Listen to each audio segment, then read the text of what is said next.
plastik.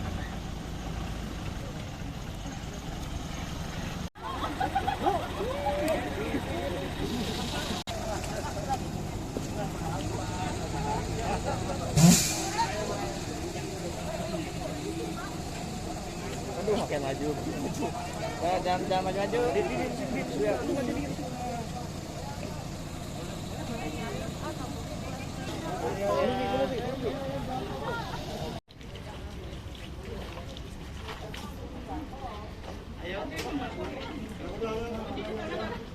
Ya, yang sudah bisa langsung masuk. Silahkan.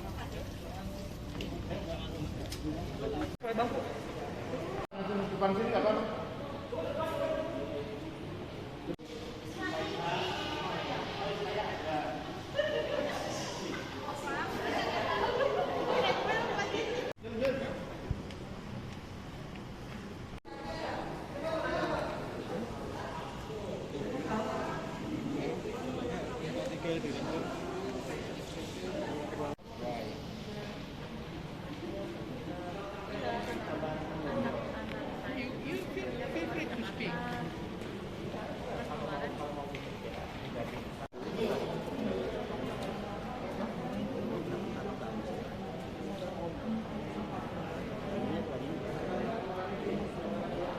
Memiliki keahlian, memiliki kemampuan berbahasa, karena hanya dengan modal itu dia terhindar dari perlakuan-perlakuan misalnya ya, yang tidak menyenangkan dari majikan.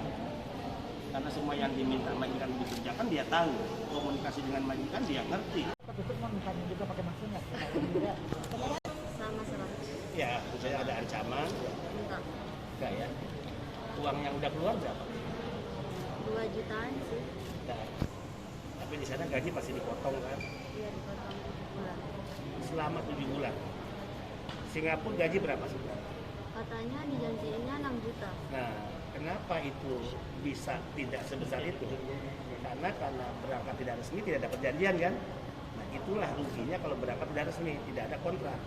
Kalau resmi, misalnya gaji 7 juta, misalnya kan, atau tuh. Jadi 6 bulan kamu tidak menerima gaji apapun. Enggak, cuma hari Minggu aja kan, kalau seharusnya Minggu kita libur. Cuma kita Minggu itu harus kerja biar dapat itu uang. Ya, artinya jelas kamu bisa memberikan kesaksian. Kamu ingat tantangan? Saya tak datang, tapi itu kan surat kerjanya ditulis tangan sendiri. Tangan sama sendiri dia. oleh si calo itu. Kamu ingat namanya siapa? Namanya Fendi. Fendi. Orang mana? Orang kampung kamu? Apa ini? Dan gigi yang bekerja selama 2 tahun bagaimana mungkin perjanjian di bawah tangan antara mereka dan agensi dan calo. Nah,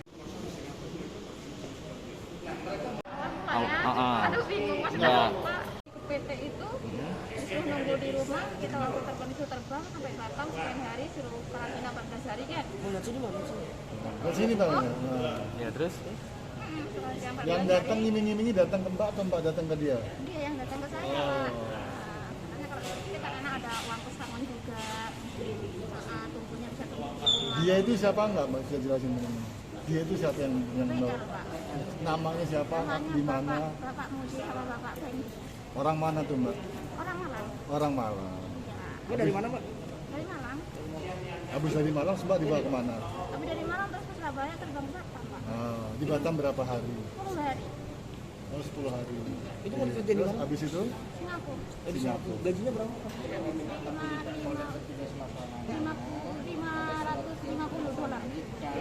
Kalau Singapura ya. Mau sudah keluar uang belum? Belum kan sampai kita tanggung kita. Jadinya kan potong gaji. Oh dipotong gaji berapa? Kita 7 bulan. Itu berapa dipotongnya? Selama 7 bulan? Per bulannya? 7 bulan. Satu Semuanya bulannya habis. berapa? Berarti 7 bulan tidak menerima. Ya, berawal dari informasi salah satu calon pekerja migran yang akan ditempatkan secara ilegal. Dia melaporkan selama di penampungan, selama berproses ya, mengalami ketidaknyamanan, kemudian juga yang menurutnya sangat mengkhawatirkan karena semua dokumen-dokumen jati diri termasuk paspor itu ditahan. Bisa dibayangkan kalau mereka berada di negara penempatan tidak memiliki identitas apapun. Dan memang salah satu modus dari sindikat penempatan ilegal adalah seperti itu. Jadi tanpa identitas, ya identitas yang ditahan itu menjadi alat sandera, ya agar si pekerja kita tunduk atas semua perintah yang mereka perintahkan. Nah, mereka akan ditempatkan ke Singapura sebagai penata laksana rumah tangga atau pekerja rumah tangga, dan diduga kuat dari hasil keterangan yang kita gali, mereka dikirim oleh PT Tanjung Lestari. Nah, PT Sekat Tanjung Lestari ini kita lihat di sistem kita itu sudah tidak aktif, sudah cabut izinnya. Yang kedua dikirim oleh PT Amanah, kita akan kembangkan. Di sistem tidak ada PT Amanah, tapi ada PT Amanah Putra Pratama. Ini masih aktif. Nah, kalau hasil penggalian kita atas informasi ini PT Amanah Putra Pratama yang masih aktif tapi dia mengirimkan surat tidak resmi, maka kita akan mengusulkan pencabutan izin perusahaan tersebut. Ya. Nah, di Singapurnya, di sana ada 3 agensi atas nama agensi Loving Helper, kemudian agensi Nation Human Resources, kemudian agensi Base Home, ya, Employment Agency. Kita akan minta nanti kepada KBRI untuk menunda semua bentuk pelayanan kepada agensi yang nama-namanya kita sebutkan tadi yang diduga kuat terlibat dalam penempatan ilegal. Ini bentuk kejahatan yang terus-menerus terjadi dilakukan oleh sindikat, dan apa yang kita lakukan sebagai bentuk juga bahwa negara tidak akan kalah, ya, negara akan tetap melakukan perlawanan dan perang total pada upaya-upaya memperjualbelikan, memperdagangkan manusia. Mereka anak-anak bangsa yang harus kita lindungi, sebagaimana perintah Pak Jokowi, lindungi PMI dari ujung rambut sampai ujung kaki. Dan mereka ditemukan di mana, Pak? Mereka ada 19, ya, diamankan pada tanggal 10 di satu tempat, ya, di Tanjung Pinang.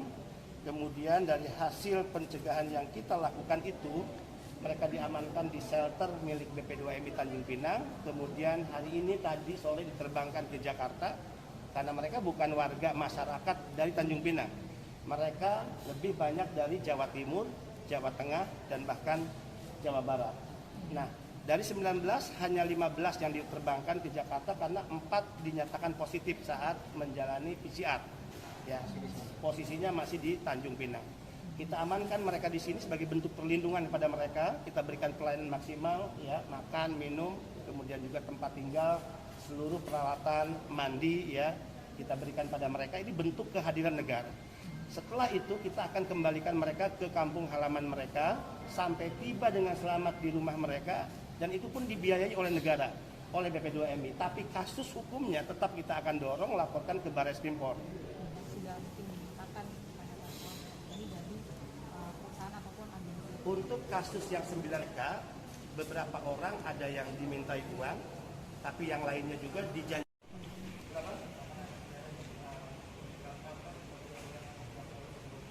Ya, berarti memerangi kejahatan